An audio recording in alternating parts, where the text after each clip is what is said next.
தொடர்ந்து ஆம்ஸ்ட்ராங் வழக்குல பல பேர் கைது செய்யப்பட்டிருக்காங்க, பல பேர் தப்பிச்சு போயிருக்காங்க. பிரபல இயக்குனர் நெல்சன் அவர்களின் மனைவியோட பெயர் அடிபட்டுச்சு. அது கூட வழக்கறிஞர் மொட்டை கிருஷ்ணன் ஒருத்தரை போலீசாரால் தேடப்பட்டு வராங்க. சம்போ செந்தில் கொடுத்த அத்தனை இன்ஸ்ட்ரக்ஷனையும் கேரி அவுட் பண்றதுக்காக ஹரிகிருஷ்ணன் சொல்லி பொன்னைப்பாலுக்கு 11 பேர் ஆஜரானாங்க பாத்தீங்களா, அவங்கள கைவிரல் நுனியில இயக்குனவரே யாரு அப்படின்னு பார்த்தா அவர் தான் மொட்டை கிருஷ்ணன். இப்ப மொட்டை கிருஷ்ணன் 75 லட்சம் ரூபாயை டிரான்சாக்ஷன் பண்ண தெரிஞ்சவர். நெல்சனுடைய மனைவி கிட்ட இவரை பொறுத்த வரைக்கும் கொலை செய்ததுக்கு முன்பும் பின்பும் பணம் வாங்கியிருக்காரு. அவங்க கிட்ட உண்மையை சொன்னாரா சொல்லவில்லையா அப்படிங்கிறது ஒரு டீமா ஆர்கனைசேஷனா இதை பண்ணியிருக்காங்க கொலைன்னு சொல்லியிருக்காங்க. இந்த ஆர்கனைசேஷனை போலீஸ் எந்த அளவுக்கு நெருங்கி இருக்கு? கொலை செஞ்சவன் யாரு, கொலை செஞ்ச ஸ்பீட்ல போய் ஆஜரானவன் யாரு, பின்னாடி இருந்தவங்க ஒரு ஆர்கனைஸ்மெண்ட்ல எத்தனை பேர் தான் பின்னாடி இருப்பாங்க அப்படிங்கறத படம் பிடித்து காட்டுகிற அளவிற்கு விசாரணை நடந்து கொண்டிருக்கின்ற ஒரு முக்கிய வழக்கு. நேற்று ஒரு ஆடியோ சமூக வலைதளத்தில் பரபரப்பாக இருக்கு. முத்து சரவணன் எனும் சொல்லப்படும் ஒரு கூலிப்படை தலைவன், பிரபல தாதாவாக சொல்லப்படும் காதுகுத்து ரவி, இவர்கள் 2 பேருக்குள்ள நடந்த உரையாடல் என்பது ஒரு பிரபல யூடியூபர் மூலம் வெளிப்படுது. அந்த கொலையில ஒருத்தரை கொலை பண்ணிருங்க, அந்த கொலை தமிழ்நாடே அலரும்படி இருக்கணும், அந்த கொலையை பண்ணிட்டு அந்த கொலையை இன்னொருத்தர் மேல பழிய சுமத்துங்க. அந்த ஆடியோவில் இருப்பவர்கள் அத்தனை பேருமே A+ ரவடிகள். நிழல் உலக தாதாக்களில் யார் லீடரா இருக்கிறது, யார் இருக்கணும் யார் இருக்கக்கூடாதுன்னு முடிவெடுக்க வேண்டிய காலகட்டம் அவங்களுக்குள்ள இருக்கு. வேறுபட்ட விஐபியா இருந்தாலும் எங்க டீம் கிட்ட கொடுத்தா நாங்க முடிச்சிருவோம். பணத்துக்காக என்ன ஒன்னு ஆற்காடு சுரேஷ், ஒன்னு ரெடில்ஸ் பார்த்திபன், இன்னொன்னு மடிப்பாக்கம் செல்வம், அப்புறம் முத்து சரவணன், இறுதியா என்கவுண்டர். அதுல ஏன் சார் அவங்க உறவினரா இருக்க கூட KRV சொல்லப்படும் ஒரு பாஜக ஒரு குழப்பத்தை ஏற்படுத்திட்டு எக்ஸிக்யூட் பண்ண பாஸ் எஸ்கேப் ஆயிடுவான். இது கூலிப்படை விட இதுக்கு பேர் அசாசினேஷன், அப்படிதான் சதியாய் கொலை செய்தல் பேர். ஏன் சார் இந்த மாதிரி ஜெயிலுக்குள்ள இருந்தும் சரி, ஜெயில இருந்து வெளியே வந்தாலும் சரி, இந்த தொழிலதிபர்கள் அரசியல்வாதிகளை மிரட்ட காரணமே இந்த வீடியோ வைரல் ஆகணும், இந்த காவல்துறை வெற்றி பெறணும், இந்த கூலிப்படை கொலை, இந்த கருப்பாடுகள் எல்லாம் கலைந்து விட்டு தமிழகம் அமைதி நிலையை வெற்றி பிடிக்கணும், கூலிப்படை கலாச்சாரம் ஒழிக்கப்பட வேண்டும். அறம் நாடு நேயர்களுக்கு அன்பு வணக்கம். இன்று நம்முடன் இணைந்திருப்பவர் தமிழகத்தில் பல காவல்துறை அதிகாரிகள் இருந்தாலும் இன்று வரை காவல்துறையில் பேசப்படும் சிறப்பு நபர், மறைந்த முன்னாள் முதலமைச்சர் கலைஞர் அவர்களிடம் சிறப்பு விசாரணை அதிகாரிக்கான தங்கப்பதக்கம் என்ற நம்முடைய இணைந்திருக்கும் ராஜேந்திரன் சார் நம்ம இழைப்பில் இருக்கார். சார் வணக்கம். வணக்கம். அறம் நாடு அப்படிங்கிற பெயரை கேட்கிற பொழுதே எனக்கு ஒரு உத்வேகம் வருவது உண்டு. எனவே அறத்தை நாடுகள் அப்படின்னா, நாடுன்னா அதை செய்ய ஆரம்பிச்சிருவீங்க. இந்த நாடு அறம் செய்ய விரும்பி வாழ்ந்தால் கண்டிப்பாக இந்த நாடு 1000 ஆண்டுகளுக்கு தொடர்ந்து செழிப்பாக வாழும். ஆம்ஸ்ட்ராங் வழக்கை தொடர்ந்து காவல்துறை கண்காணிச்சிருந்தாலும் முன்னாள் காவல்துறை இருக்கக்கூடிய நீங்கள் தொடர்ந்து விசாரணையை கண்காணிச்சிக்கிட்டே வரீங்க. ஒரு அக்யூஸ்டு பற்றியோ அக்யூரேட்டாக யார் என்னன்றதை மக்களுக்கு சொல்லிக்கிட்டே வரீங்க. இந்த இதில் இப்போ தொடர்ந்து ஆம்ஸ்ட்ராங் வழக்கில் பல பேர் கைது செய்யப்பட்டிருக்காங்க, பல பேர் தப்பிச்சு போயிருக்காங்க. அதில் முதலாக பார்க்கக்கூடிய அடிப்படை பேர் பிரபல இயக்குனர் நெல்சன் அவர்களின் மனைவியோட பெயர் அடிபட்டுச்சு. அது கூட வழக்கறிஞர் மொட்டை கிருஷ்ணன் ஒருத்தரை போலீஸாரால் தேடப்பட்டு வராங்க. சம்போ செந்தில் இருக்காரு, சிசிங் ராஜா இருக்காங்க, இந்த மாதிரி பல பேர் இருக்காங்க சார். ஆம்ஸ்ட்ராங் வழக்கு எதை நோக்கி போகுது? இப்போ மொட்டை கிருஷ்ணன், சம்போ செந்தில், சிசிங் ராஜா இவங்களால போலீஸ் தொடர்ந்து தேடப்படும் காரணம் என்ன சார்? காரணம் என்னன்னா, நாங்கள் காவல்துறைக்கு உள்ளே இருக்கிற வரைக்கும் இந்த குற்றவாளிகள் எல்லாத்தையும் எவ்வாறு உற்று நோக்கினேன், எப்படி கண்காணித்தேன், எப்படி நோட் போட்டு இவங்களெல்லாம் மெயின்டைன் பண்ணினேன். இப்போ அப்படி ஃபிங்கர் டிப்ஸில் இவங்க பெயர்கள் எல்லாம் சொல்ல முடியும் அப்படின்னா, நான் என்னுடைய ஆளுகைக்குள்ளே இருக்கிற பொழுது எங்களுக்கு சொல்லி வளர்த்தவங்க இந்த ஆளுகைக்குள்ளே தான் இருக்கணும். எங்கள் கண்ட்ரோலுக்கு மீறி அந்த லிமிட்டுக்குள்ள ஒரு ரவுடி தலை தூக்கலாம் முடியாது. அவர் லிமிட்டில் ஒன்றும் பண்ண முடியாது, கையை காலை உடைச்சிடுவார் அல்லது உள்ளே பிடிச்சி போட்டுருவார். அப்படிங்கிற பயத்தை உருவாக்குற அளவுக்கு நாங்களாம் காவல்துறையில் வேலை பார்த்தோம். அதனால தான் இன்றைக்கி சம்பவம் செந்தில் அப்படிங்கிறவர் நிழல் உலக தாதாவாக இருந்தார். அவருடைய தளபதியாக இருந்தவர் தான் ஹரிஹரன் அப்படிங்கிறவர். எங்கேருந்து வந்தார்? ஹரிஹரன் வண்ணாரப்பேட்டையில் தலைமையகத்தை வச்சுக்கிட்டு அவருக்கு கீழே 16 பேர் அல்லது 18 பேர் இயங்கினாங்க அப்படிங்கிறது நம்ம திருப்பி சொன்னோம். அந்த 18 பேரில் தான் முக்கியமான நம்ம என்ன சொல்லியிருக்கோன்னா, இது புதுசாகலாம் யாரையும் கைது பண்ணல, ஏற்கனவே லிஸ்ட் அவுட் பண்ணவங்களே இப்போ கொண்டு சேர்க்குறாங்க. விடைபெற்ற பேரை விடைப்பட்ட பேரை பின் பண்ணுறாங்க. அதில் ஹரிகரன் டீமில் மொத்தம் 18 பேர். ஓகே 18 பேரில் வந்து இப்போ இன்றைக்கி தான் வந்து சேருது 18 பேர். அந்த லிஸ்ட்டு நம்ம கொடுத்ததே 18 பேர். இப்போ காவல்துறை வந்து ரொம்ப நல்லா விசாரிக்குதுன்னா என்ன அர்த்தம் அப்படின்னா 18 நம்ம கொடுத்த லிஸ்ட்டில் அவங்க இருக்கக்கூடாது, அதுக்கு மேலே அவங்க போகணும். ஓகே அப்போ ஒரு 25 வந்து நிற்கும் யார். அப்போ ஒரு கூலிப்படை அப்படின்னா அவங்ககிட்ட வந்து 25 பேர் பக்கம் இருப்பாங்க அப்படிங்கிறத காவல்துறை இன்றைக்கி ப்ரூவ் பண்ணியிருக்கு.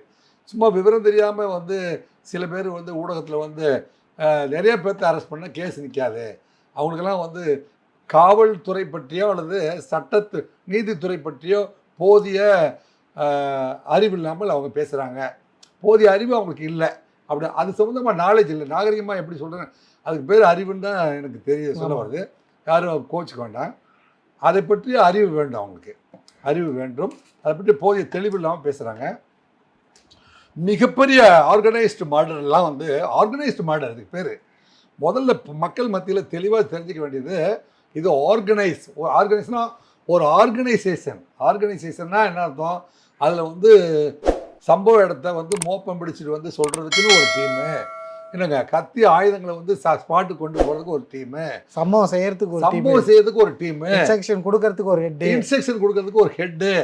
இதுக்கு பேர் தான் ஒரு ஆர்கனைசேஷன். மர்டர் சம்பந்தமான ஒரு ஆர்கனைசேஷனை இன்னைக்கு டிசால்வ் பண்ணிட்டு இருக்காங்க. இது வந்து இதை பற்றி எங்களை போல காவல்துறைக்காரங்க மட்டும்தான் இதை வந்து தெளிவாக சொல்ல முடியும். அதனால தான் இந்த மக்கள் லட்சக்கணக்கான பேர் இதை வந்து திரும்பி பார்க்குறாங்க, பாராட்டுறாங்க. ஏன்னா அருண் வந்து சாதாரணமான ஐபிஎஸ் ஆஃபீஸர் அல்ல. எல்லாருமே வந்து யூனிஃபார்ம் போட வருவான். சம்போ செந்திலுடைய டீமினுடைய லீடர், கேப்டன். என்னங்க இப்போ பிரபாகரனுக்கு எப்படி கேப்டன் இருந்தாங்களோ அது மாதிரி வந்து கேப்டனாக இருந்தவர் தான் வந்து ஹரிஹரன் அப்படின்னு. சார் இதுக்கு லெஃப்டினன்ட் யாரா அப்படின்னு ரொம்ப நாளாக தேடிட்டு இருந்தான். ஒரே ஒரு கேப்டனை வச்சு இவ்வளோ பெரிய டீமை இயங்க முடியுமா அப்படிங்கும்போது இப்போ தான் நீங்கள் சொல்கிறீங்க, இல்லை சார் லெஃப்டினன்ட் நாங்கள் கண்டுபிடிச்சோம் அரம்நாடில். யாரானா அவன் பேர் ஹரிகிருஷ்ணன் என்கின்ற கிருஷ்ணன் அலியாஸ் மொட்டை கிருஷ்ணன், அவரும் ஒரு வழக்கறிஞர் அப்படின்னு இப்போ நீங்கள் வந்து அந்த கிரெடிட் நீங்கள் எடுத்துக்கொள்ளலாம். அந்த கிரெடிட்டை யார் அரம்நாடு எடுத்துக்கொள்ளட்டும் அப்படின்னு அந்த கிரெடிட்டை உங்கள்கிட்ட விட்டுறேன். ஆனால் சாதாரண லெஃப்டினன்ட் இல்லை, சம்போ செந்தில் கொடுத்த அத்தனை இன்ஸ்ட்ரக்ஷனையும் வந்து கேரி அவுட் பண்ணுறதுக்காக ஹரிகிருஷ்ணன் சொல்லி, ஹரிகிருஷ்ணன் வழியாக வந்து பொன்னைப்பாலுக்கு சொல்லி, பொன்னைப்பாலுக்கு 11 பேர் ஆஜரானாங்க பார்த்தீங்களா, அவங்கள வந்து கைவிரல் நுனியில் இயக்குனவரே யார் அப்படின்னு பார்த்தா அவர் தான் வந்து மொட்டை கிருஷ்ணன். ஓ, இவர் தான் வந்து டைரக்டர், ஃபீல்ட் லெவல் டைரக்டராக இருந்திருக்காரு. யார் ஆம்ஸ்ட்ராங்க வந்து டெய்லி போய் அசஸ் பண்ணானுங்க இல்லையா? ஆமாம். யார் அசஸ்? திருவேங்கடம், ஆட்டோ டிரைவர் எல்லாருமே அவர் ரெகுலராக கண்காணிச்சிருக்காங்க. ஆட்டோ டிரைவர் யார்? திருமலை, திருவேங்கடம், பிரதீப்.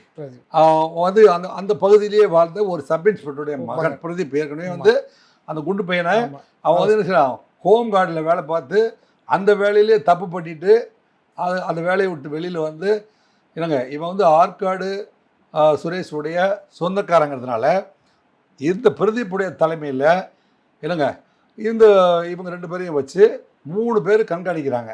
அதுக்கு கேப்டனாக இருந்த இன்டெலிஜென்ஸ் கேப்டனாக இருந்தது யார்?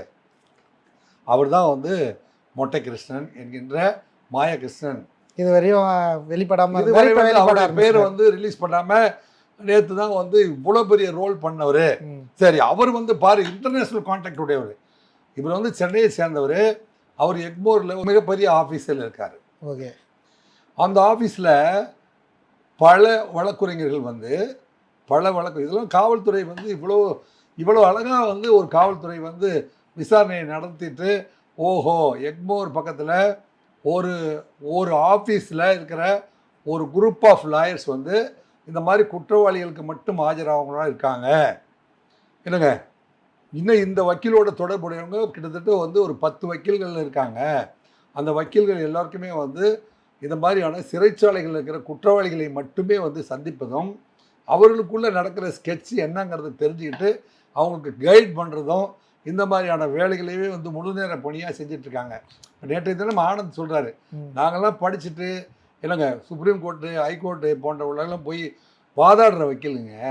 ஆனால் பல வக்கீல்கள் வந்து இந்த மாதிரி வந்து குற்றவாளிகளுக்கு புரோக்கராக இருக்கிறாங்க அப்படின்னு கிட்டத்தட்ட கண்ணீர் விடுற அளவுக்கு ஆனந்த் வந்து யாரு அந்த சட்டத்தின் உள்ள ஓட்டைகள்ல வெளியே தப்பிக்கிறதுக்கு இவங்க பயன்படுத்துறாங்க. இல்லை, சட்டத்தில் இருக்கிற ஓட்டைகளை மட்டுமே வந்து வெளியில் சொல்றதுக்கெல்லாம் சில பேர் ஆந்திராவிலையும் கேரளாவிலையும் போய் படிச்சுட்டு வந்து வழக்கறிஞர் பேரில் என்ன வழக்கறிஞர் தொழிலே வந்து கேவலப்படுத்துகிறாங்க அப்படின்னு வந்து ஆனந்த் வந்து மனம் நொந்து போய் சொன்னதை நீங்களும் பார்த்தீங்க, நானும் பார்த்தேன். சரிங்க சார், நீங்கள் சொன்னீங்க இப்போ ஒரு டீமாக ஆர்கனைசேஷனாக இதை பண்ணியிருக்காங்க கொலைன்னு சொல்லியிருக்காங்க. இந்த ஆர்கனைசேஷனை போலீஸ் எந்த அளவுக்கு நெருங்கி இருக்கு? ஆர்கனைசேஷனை வந்து ப்ராப்பராக வந்து நெருங்கி கொண்டிருக்கிறது. இப்போ வந்து சில பேர் வந்து நிறைய பேரை கைது பண்ணிட்டா இந்த கேஸ் நீர்த்து போவோம், பூத்து போவோம். இதில் வந்து ஒரு திருமணத்துக்கு போகிறீங்க இல்லைங்க, 16 வகை, ஒவ்வொன்றும் ஒரு சுவை.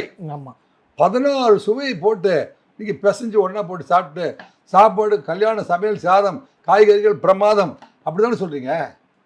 அதுபோல தான் வந்து ஒரு மர்டர் கேஸில் என்னங்க கொலை செஞ்சவன் யார், என்னங்க கொலை செஞ்ச ஸ்பீடில் போய் ஆஜரானவன் யார், பின்னாடி இருந்தவங்க ஒரு ஒரு ஒரு ஒரு ஆர்கனைஸ்மெண்ட்டில் எத்தனை பேர் தான் பின்னாடி இருப்பாங்க அப்படிங்கிறத வந்து படம் பிடித்து காட்டுகிற அளவிற்கு விசாரணை நடந்து கொண்டிருக்கின்ற ஒரு முக்கிய வழக்கு. இந்த வழக்கு நான் தான் வந்து முதல்ல இருந்து சொல்கிறேன், this is going to be a study material of future police officers in Tamil Nadu. Not only Tamil Nadu, all over India. இந்த சதர்ன் ஸ்டேட்ஸ் எல்லாத்துக்குமே வந்து what is organised murder case அப்படின்னு சொன்னால் அதுக்கு ஆன்சர் வந்து ஆம்ஸ்ட்ராங்குடைய கொலை வழக்கு தான். ஒரு முன்னுதாரணமாக ஒரு முன்னுதாரணமான விசாரணை செய்யக்கூடிய ஒரு வழக்கு. இந்த வழக்கு வந்து நான் சொல்கிறேன், இன்றைக்கே நான் சொல்கிறத நீங்கள் வந்து அறம் நாடு எழுதி வச்சுக்கோங்க. நீதிபதிகள் கூட வந்து மிகவும் கவனமாக விசாரிப்பார்கள் இந்த வழக்கை விசாரிப்பார்கள். ஏனென்றால் ஒவ்வொருத்தருடைய ரோல் இருக்குது பார்த்தீங்களா. இப்போ வந்து இந்த உதாரணத்துக்கு நம்ம வந்து வேலூர் பொற்கொடி எடுத்துக்கலாம், ஆற்காடு பொற்கொடி. ஆற்காடு பொற்கொடி யாரு? ஆற்காடு சுரேஷோட கரெக்ட். ஆற்காடு பொற்கொடியோட ரோல் என்ன அப்படின்னு நம்ம பார்த்தோம்னா, அந்த அம்மா சொல்கிறாங்க, ஆற்காடு சுரேஷ் இறந்து போய் 16வது நாள் அந்த நினைவிடத்துக்கு நானும் பொன்னைப்பால் உறவினர்கள் எல்லாரும் போனோம். அப்போ நான் வந்து என்னுடைய தாலி இறங்குறதுக்கு காரணமாக இருந்தானுங்களே, அந்த கொலை நடந்த போது ஒரு வீடியோ எடுக்கப்பட்டது. ஆமாம், அந்த வீடியோ எனக்கு போட்டு காட்டப்பட்டது. போலீஸ் எப்படி எஸ்டாப்ளிஷ் பண்ணுறான் பாருங்க, இவ்வளோ அழகாக வந்து போலீஸ் வந்து எஸ்டாப்ளிஷ் பண்ணுறான். ஒரு கோடியல் ஸ்டேட்மெண்ட் என்ன சொல்லுது அப்படின்னா, நான் 16வது நாள் காரியத்துக்கு போயிடுற பொழுது நான் வந்து தாலியை இறக்க போகிறேனே அப்படின்னா நான் இறக்க முடியாதுன்னு சொன்னேன். அப்போ பொன்னைப்பாலு வந்து துடிச்சு அழுதாரு. ஏன்னா அண்ணன் மேலே அவருக்கு பாசம் உண்டு. எனக்கு கணவர் மேலே எப்படி பாசம் இருக்குதோ அதை விட கூட பிறந்து வாழ்ந்தவர் அவருக்கும் அதே பாசத்தில் 2 பேரும் அழுதோம். அப்போ நான் தாலியை இறக்கணுமான்னு கேட்கும்போது, இல்லை நீ அந்த எங்கள் அண்ணனுடைய சாவுக்கு காரணமானவர்கள் பழி வாங்காமல் விட மாட்டேன், அந்த யானையை சாச்சிட்டு தான் நான் உங்களை அப்படின்னு இந்த தாலியை வந்து ஒரு வேளை இறக்கணும் கழட்டி தான் ஆகணும். 16ஆம் தேதி தாலியை கழட்டணும். அப்போ வந்து இந்த தாலி நான் ஒரு வேளை இறக்குனா அது அவருக்கு பழி வாங்குறதுக்கு பயன்படுத்தட்டும், இந்த தாலியை வித்துரு. எவ்வளோ பெரிய நாட்டை வந்து ரிலீஸ் பண்ணியிருக்காங்க. அதை எமோஷனல் கிரைமாக பார்க்கலாமா சார்? எமோஷனல் கிரைம் இல்லை, என்னை பொறுத்த வரைக்கும் இதுக்கு வந்து கொலைக்கான காரணம், சரியான காரணம். அவங்க உணர்ச்சி வசப்பட்டது உண்மைதான். அவர்கள் தாலியை இறக்க வேண்டிய சூழ்நிலை வந்தது உண்மைதான். அதற்காக பழி தீர்க்க வேண்டும் என்கின்ற ஒரு கருத்துரு அங்கே உருவாகி இருக்க வேண்டும் அப்படிங்கிறது உண்மைதான். ஆனால் ஆற்காடு சுரேஷ் கொலையில் ஆம்ஸ்ட்ராங் எங்கேயுமே இடம் பெறல, எந்த இடத்துலையுமே காவல்துறை பதிவு செய்யலை. இவங்களாம் ஒரு முடிவை எடுத்து இவங்க வந்து சாவதற்கு காரணமாக இருந்தது யாரோ என்றோ. அப்போ அவங்க வந்து சரியாகவோ அவங்க பாம் சரவணனையோ அல்லது ஒற்றைக்கண் ஜெயபாலையோ வந்து ஃபாலோ பண்ணாமல், இதுக்கு ஒருவேளை அவங்களுக்கு தான் இவர் தலைவராக இருக்கார், இவருடைய உத்தரவு இல்லாமல் நடந்திருக்குமா அப்படின்னு ஒருவேளை யூகமாக இருக்கலாம், சரியான யூகமாக இருக்கலாம், அல்லது தவறான யூகமாக இருக்கலாம். இவங்களுடைய யூகம் எப்படின்னா, இதுக்கு ஆம்ஸ்ட்ராங் பின்னாடி இல்லாமல் இது நடந்திருக்காரு அப்படிங்கிறது தான் அவங்களுடைய. அதனால தான் இந்த கொலைக்கு அவங்க தயாரானாங்க. எப்படி இந்த ஆம்ஸ்ட்ராங்கை கொள்வதற்கு என்னென்ன காரணங்கள் இல்லை தயாரானாங்க? ஒரு காரணம் கிடையாது. ஆமாம், இதுவும் ஒரு காரணம். இது பொற்கொடி வந்து அக்யூஸ்டாக மாறுவதற்கு தன்னுடைய தாலியை விற்று பணம் கொடுத்தான்னு கன்ஃபெஷன் கொடுத்துருக்காங்க. ஆமாம், 1.5 லட்ச ரூபா கொடுத்து இது பழிதீக்க பயன்படுத்திக்கொள் அப்படின்னா அப்போ இன்வெஸ்ட் பண்ணிட்டாங்க இல்லையா, அப்போ அவங்க ரோல் வந்து ப்ரூவ் ஆயிடுச்சு. இப்போ ஏன் கோர்ட்டில் ப்ரூவ் ஆகாது? ஓகே, என்னங்க மிகப்பெரிய நான்லாம் மிகப்பெரிய ஆள்னு நினச்சிட்டு இருந்த ஆள்லாம் தப்பாக பேசுகிறாங்க. தயவு செஞ்சு உங்களை திருத்திக்கிங்க. சரிங்க சார், இதனை தொடர்ந்து நேற்று ஒரு ஆடியோ வந்து சமூக வலைதளத்தில் பரபரப்பாக இருக்குது. முத்து சரவணன் எனும் சொல்லப்படும் ஒரு கூலிப்படை தலைவன், பிரபல தாதாவாக சொல்லப்படும் காதுகுத்து ரவி, இவர்கள் 2 பேருக்குள்ள நடந்த உரையாடல் என்பது ஒரு பிரபல யூடியூபர் மூலம் வந்து வெளிப்படுது. அந்த கொலையில் ஒருத்தரை கொலை பண்ணிடுங்க, அந்த கொலை வந்து தமிழ்நாடே அலரும்படி இருக்கணும், அந்த கொலையை பண்ணிவிட்டு அந்த கொலையை இன்னொருத்தர் மேலே பழிய சுமத்துங்க அப்படின்னு சொல்கிறாங்க. இந்த ஆடியோவோட உண்மை தன்மையை நீங்கள் எப்படி சார் பார்க்குறீங்க? அவர்கள் வந்து அந்த ஆடியோவில் இருப்பவர்கள் அத்தனை பேருமே வந்து A+ ரவடிகள். பேசப்படுவரும் சரி, பேசியவர்களும் சரி, யார் கதையை முடிக்க வேண்டும் என்று சொன்னார்களோ அவங்க எல்லாருமே வந்து A+. யார் அதில் வந்து லீட் பண்ணுறது, அந்த நிழல் உலக தாதாக்களில் வந்து யார் லீடராக இருக்கிறது, யார் இருக்கணும் யார் இருக்கக்கூடாதுன்னு முடிவெடுக்க வேண்டிய காலகட்டம் அவங்களுக்குள்ளே இருக்குது. காவல்துறைக்கு இன்வெஸ்டிகேஷன் டீம் தனியாக போடுங்க, அதுக்கு ஒரு ஸ்ட்ரென்த்தை க்ரியேட் பண்ணுங்கள். கோர்ட்டுக்கு ஒரு டீமு, பந்தோபஸ்துக்கு ஒரு டீமு. காவல்துறையில் கண்டிப்பாக 4 டீம் வேணும். ரஞ்சித்து, திருமாவளவன், செல்வ பிறந்தகை, திரு அண்ணாமலை அவர்களே விசாரணை வந்து நேர்கோட்டில் போய் கொண்டிருப்பதாக உணர்கிறேன். என்ன அர்த்தம்? படித்தவங்க அத்தனை பேரும் ஓரளவு அத்தனை பேர் அமைதி காத்து அருண் வந்து ஒரு நேர்மையாக தான் கொண்டுட்டு போயிட்டு இருக்காரு அப்படின்னு சொல்கிற பொழுது சும்மா கத்துக்குட்டிகள் மாதிரி நடுவில் வந்து கேஸை கெடுக்கிறாங்க. அரசாங்கத்துக்கு எதிராக பேசுகிறவங்களாம் பேசக்கூடாது. அண்ணாமலை இவ்வளோ தூரம் வந்து திமுகவுக்கு நான் தான் எதிரி அப்படின்னு சொல்கிறாரு. ஆனால் அருண் விசாரிக்கிற வழக்கு நேர்கோட்டில் செல்கிறதுன்னு சொல்கிறாரு. ஒரு IPS ஆஃபீஸரு அவர் வந்து பொது வழக்கத்தில் இப்படி சொல்கிறாருன்னா அப்போ என்ன அர்த்தம்? வழக்கு சரியான பாதையில் போகுதுன்னு அர்த்தம். என்னங்க, அதாவது மக்களை வந்து குழப்பி விடக்கூடாது. மக்களெல்லாம் பீதியில் அடைஞ்சு எல்லாம் குழப்பி விட பார்க்குறாங்களா, அரசாங்கம் குழப்புதா, போலீஸ் குழப்புதா, பணம் வாங்கிட்டானா, அப்படிலாம் நினைக்கக்கூடாது. இந்த ஆடியோ இருக்குது பார்த்தீங்களா, காதுகுத்து ரவி அவர்லாம் வந்து இந்த மாதிரி எப்போவுமே வந்து ஆஜர்படுத்தப்பட்ட குற்றவாளிகள். கொலை பண்ணிடணும், என் பேரே வரக்கூடாது, என்னங்க பேரை வந்து அவர் பேரை போட்டுறோம், நம்ம எல்லாம் வந்து திரைமறை தான் இருக்கணும், யாரும் என் பேரே பயன்படுத்தாதீங்க. இதுதான் கூலிப்படை. டிபார்ட்மெண்ட்டை நான் பார்த்துக்கிறேன்னு வேற சொல்கிறாரு சார். டிபார்ட்மெண்ட்டில் சில கருப்பாடுகள் இருந்துச்சு, அந்த கருப்பாடுகள்லாம் மாட்டி சஸ்பெண்டில் போச்சு. காதுகுத்தி ரவிக்கு எந்த கருப்பாடு வந்து உதவிகரமாக இருந்துச்சோ அந்த கருப்பாடு இப்போ ரிட்டையர்ட் ஆயிடுச்சு. ஓகே, இல்லைங்க, இவ்வளவுதான் எனக்கு சொல்ல முடியும். அந்த கருப்பாடு வந்து இருக்கிற வரைக்கும் இந்த கருப்பாடு அந்த கருப்பாடுக்கு உதவி பண்ணிட்டு இருந்துச்சு. அவர்களெல்லாம் வந்து அரசியல் பின்புலத்தில் வந்து ஒரு மந்திரிக்கு பின்னாடி நின்று மிகப்பெரிய அதிகாரியாகவும் டெய்லி வந்து மேக்கப்லையும் அவங்க யூனிஃபார்மையும் அவங்க வர்ற காரையும் பார்த்து நாங்களாம் அசந்து போனது உண்டு. நாங்களாம் வந்து நேர்மை அறம் என்னங்க அது சார்ந்த விசாரணை. திரு அருண் அவர்கள் வந்து ரவுடிகளுக்கு புரியும் மொழியில் பேசப்படும் அப்படி சொன்னாரா, கருப்பாடுகள் களையப்படும் சொன்னார். நேற்றைக்கு கூட வந்து CCBலேருந்து ஒருத்தர் ஒழுங்காக இயங்கலைன்னு சொல்லி அவர் தூக்கி கண்ட்ரோல் ரூமில் போட்டிருக்காரு. சரிங்க சார். இப்போ நம்ம அந்த காதுகுத்து ரவி அந்த ஆடியோக்குள்ளே வருவோம். காதுகுத்து ரவி உடைய சம்பாஷணைக்கு பிறகு நடந்த கொலைகள் 3 அப்படின்னு சொல்றீங்க, அப்படிதான் சொல்றீங்க. ஒன்று ஆற்காடு சுரேஷ், ஒன்று ரெடில்ஸ் பார்த்திபன், இன்னொன்று மடிப்பாக்கம் செல்வம், அப்புறம் வந்து முத்து சரவணன், இறுதியா என்கவுண்டர். இந்த சம்பாஷணைக்குள்ள இருந்த 3 பேர்த்துல வந்து முத்து சரவணன் இருக்காரா இல்லையா? ஆமாங்க சார். கூலிப்படை தலைவனா மெயினாக ரோல் பண்ணியிருக்காரு. அப்போ கூலிப்படை தலைவன். அப்போ நீங்க பல விஷயங்கள்ல பார்த்தீங்கன்னா ஒரு ஆளை வச்சு இந்த ஆளை போட்டுருங்கன்னு சொல்றது. நான் வந்து அர்ஜுன், நீங்க வந்து என்ன, நீங்க நந்தாவை போட்டு தள்ளிடுங்க, நான் பார்த்துக்கிறேன் அப்படின்ட்டு நான் வந்து சொல்றேன். நந்தாவையும் அவருடைய நண்பர் அந்த கேமராமேன் இந்த லைட் மேன் மொத்தம் 3 பேருமே வந்து இருந்தால் நம்ம வாழ்க்கையில் முன்னுக்கே வர முடியாது. அதனால நீங்கள் என்ன செய்யுங்க, அர்ஜுன் கண்டிப்பாக நந்தாவையும் அவர் கூட 2 பேரையும் நீங்கள் போட்டுருங்க, எல்லா செலவும் நான் பார்த்துக்கிறேன் அப்படின்ட்டு சொல்லிடுறது. சொல்லி முடிச்சுட்டு நீங்கள் அவங்க 1, 2, 3 பற்றி நீங்கள் சக்ஸஸ்ஃபுல்லாக போட்டுட்டீங்க. இப்போ என்னை காட்டி கொடுக்கணும்னா ஒரே எவிடன்ஸ் யார்? நீங்கள் தான். கடைசியாக உங்களை போட்டால் நான் வந்து ஃப்ரீயாக இருக்கலாமா இல்லையா? ஆமாம், இதுதான் அதில் நடந்துச்சு. அதில் ஏன் சார் அவங்க உறவினராக இருக்கக்கூட KRVன்னு சொல்லப்படும் ஒரு குடும்பத்தில் ஒரு குழப்பத்தை ஏற்படுத்திட்டு நான் எக்ஸிக்யூட் பண்ண பாஸ் வந்து எஸ்கேப் ஆகிடுவான். ஓகே, இது வந்து கொடையோட இது வந்து இதுக்கு பேர் அசாசினேஷன்.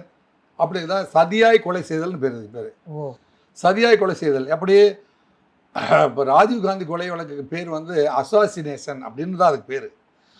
இது வந்து இப்போ இந்த கொலை பார்த்தீங்களா, இது வந்து இந்த கொலை வந்து ஒரு கூலிப்படை கொலை, அது வந்து அசாசினேஷன், சதியாய் கொலை செய்தல். இவர் பேரை வச்சு பயன்படுத்தி கேமஃப்ளாஜ் பண்ணிட்டு அவரை போட்டுறது. ஸோ அது சதி செயல்கள் செஞ்சு ஏற்பட்ட கொலைகள். அப்போ வந்து ரவுடிகள் மேலே பார்வை திரும்பாது, அவங்க குடும்பத்துக்குள்ளேயே அந்த மாதிரி பார்வைகள் ஒரு குழப்பத்தை ஏற்படுத்திட்டு இவர் ஆர்கனைஸ் பண்ணவர் வந்து ரொம்ப சுமூகமாக போய் அந்த வீட்டுக்கே ஒரு 5 லட்ச ரூபா மை வச்சு வந்துடுவார். இந்த மாதிரி பஜமா பாவிகளாம் வாழ்கிற ஊருக்குள்ள அர்ஜுனு நானும் நீங்களாம் அரபு நாடெல்லாம் வாழ்ந்து என்ன பண்ண போகிறோம்? வாய்மையே வெல்லும் இல்லைங்க.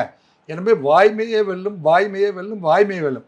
சத்தியமே ஜெயக. காந்தி பாஷையில் சொல்ல போனேன், என்னுடைய பாஷையில் சொல்ல போனாலும் வந்து உண்மைதான் வெல்லும் இல்லைங்க. தமிழ் வெல்லும், உண்மை வெல்லும். ஆனால் அந்த கொலை அந்த ஆடியோவில் வந்து சொல்லப்பட்ட ஒரு முக்கிய காரணம், நம்ம பண்ணக்கூடிய கொலை தமிழ்நாடே அலறணும். பேர்பட்ட விஐபியாக இருந்தாலும் எங்கள் டீம்கிட்ட கொடுத்தா நாங்கள் முடிச்சிடுவோம். பணத்துக்காக என்ன பணத்துக்காக வந்து பணத்தை எங்ககிட்ட கொடுத்துட்டா அது யாராக இருந்தாலும் நம்ம திரும்பி இது ஏன் ஊடகத்தில் வந்து நம்ம சொல்கிறோம் அப்படின்னா, இதுவே கடைசியாக இருக்கட்டும். முத்துசரவணன் என்கவுண்டரு காவல்துறை முயற்சி எடுத்து பண்ணினது. ஏன்னா அது காவல்துறையை தாக்கம் ஏற்பட்ட போது தான் 35 நாள் தேட பின்னதான் தேடு கொடுக்கணும். அவன் முத்துசரவணையும் அவன் நண்பனையும் வந்து வேற வழி இல்லை, அவன் வந்து ஒரு பாலடைந்த பில்டிங்குள்ளே போய் ஒளிஞ்சிட்டு அவனும் எல்லாருக்கிட்டையும் கள்ள துப்பாக்கி வந்துருச்சு. இப்போ போலீஸோட ரவுடிகள்கிட்ட தான் அதிகமாக துப்பாக்கி, பிராண்டட் துப்பாக்கி எல்லாம் வந்து இப்படி வாங்கியிருக்கானுங்க. இவ்வளோ குண்டு எப்படி வந்துச்சு இவனுக்கு?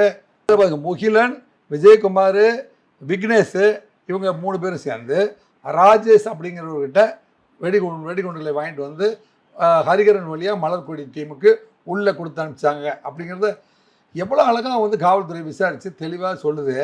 இதை போய் குழப்பிட்டு இருக்காங்க சில பேர் பேசிட்டு இருக்கும்போது வருத்தமாக இருக்குது எனக்கு. அப்போது வந்து ஒரு நேர்மையாக தர்மமாக ஒரு தொழிலை வந்து உயிராக எடுத்துக்கிட்டு பண்ணிட்டு இருக்கிற பொழுது அப்படியெல்லாம் பேசுறதுக்கும் சில பேருக்கு மனசு வருது பார்த்தீங்களா? அதனால தான் சொல்கிறேன். இப்போ பாருங்கள், நம்ம நினச்ச அந்த கிருஷ்ணன் கூட திருச்செந்தூருக்கு என்னங்க ஒரு டீம் போயிட்டு வந்தது. அது யாருன்னு நீண்ட நாளாக நம்ம கேட்டுருந்தோம் பார்த்தீங்களா? நம்ம கேட்கறதுக்கு எல்லாம் காவல்துறை அழகாக பதில் சொல்லுதுங்க. என்னங்க அது யார் அப்படின்னு நம்ம கேட்டால் அது வந்து ராஜேஷ், கோபி, குமரன் போதுங்க அப்படின்னா, இல்லை குமரனோட நிற்க மாட்டோம், நாங்கள் வந்து திருவாங்கடம்னு இன்னொரு ஆளை கொடுப்போம். இன்னைக்கு காலையில் என்னையா சொல்கிறது, 3 பேர்த்து சொல்கிறேன், நாங்கள் 4வது ஆளை கொடுக்குறோம் அப்படின்ட்டு அவங்க கொடுக்குறாங்க. இன்றைக்கி காலையில் வந்து சென்னை ஏர்போர்ட்டு இவங்களாம் விமானத்தில் வந்து சாதாரணமாக பறக்கிறவங்களாகும்.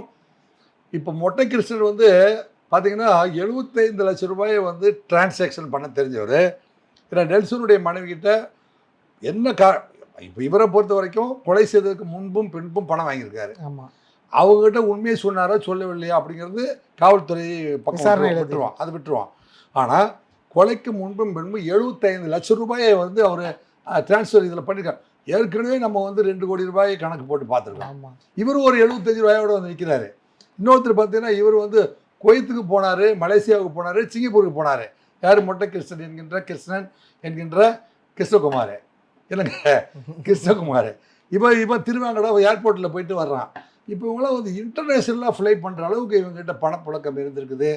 இதை வந்து முதல் முறையாக தமிழ்நாட்டில் வந்து எப்போ பார்த்தாலும் வந்து அந்த அருவாவை தூக்கிட்டு ஓடினானுங்களே அரக்கால் ட்ரௌசர் பசங்க, இவங்களை மட்டுமே ரிமாண்ட் பண்ணிட்டு கொண்டிருந்த போலீஸு என்னங்க முதல் முறையா வந்து பறக்கிறவன், ஓடுறவன், அண்டர் கிரவுண்ட்ல இருக்கிறவன் அத்தனை பேர்த்தையும் வெளிச்சத்துக்கு கொண்டு வர காவல்துறை வாழ்க. நீங்க ஒரு தடவை வாழ்கன்னு சொல்லுங்க. உண்மையா சார்? வாழ்த்துன்னு வந்தேன். வாழ்த்துங்க. இவ்வளவு துரிதமாக காவல்துறை வாழ்த்துங்க. துரிதமா இந்த வழக்கை இத்தனை பேரை கைது துரிதமா நீங்க சொன்ன மாதிரி வரும் துறை காவல்துறை அதிகாரம் இந்த வழக்கு முன்னுதாரணமா இருக்கும்னு சொன்னீங்களா? அதுவே அந்த ஒரு பெரிய வருங்கால தமிழகத்திற்கு, வழக்குரைஞர்களுக்கு, நீதிமன்றத்துக்கு அத்தனை பேருக்குமே வந்து மிகப்பெரிய முன்னுதாரணமாக இருக்கக்கூடிய வழக்கு அருண் அவர்கள் விசாரித்து கொண்டிருக்கிற இந்த வழக்கு என்று சொன்னால் அது மிகையாகாது. சரிங்க சார், இது போன்ற செய்திகளை பதிவு செய்யுங்க. அறம் நாடு வந்து வளரும், வாழ்வீர்கள். என்னங்க உண்மையை சொல்றதுனால சொல்றேன். ஏன் சார் இந்த மாதிரி ஜெயிலுக்குள்ள இருந்தும் சரி, ஜெயில இருந்து வெளியே வந்தாலும் சரி, இந்த தொழிலதிபர்கள், அரசியல்வாதிகளை மிரட்ட காரணமே இந்த வீடியோ வந்து வைரல் ஆகணும், இந்த காவல்துறை வெற்றி பெறணும், இந்த கூலிப்படை கொலை, இந்த கருப்பாடுகள் எல்லாம் கலைந்து இருந்து விட்டு தமிழகம் வந்து அமைதி நிலையை வெட்டி பிடிக்கணும். கூலிப்படை கலாச்சாரம் ஒழிக்கப்பட வேண்டும். எந்த முதலாளியை வேணாலும் கொண்டுருவானுங்க, அப்படிலாம் இங்கே டீம் இருக்குது அப்படிங்கிற அடையாளமே வந்து நம்மகிட்ட இருக்கக்கூடாது. அப்படிங்கிறது தான் வந்து அறம் நாடுக்கு என்னுடைய செய்திகள்.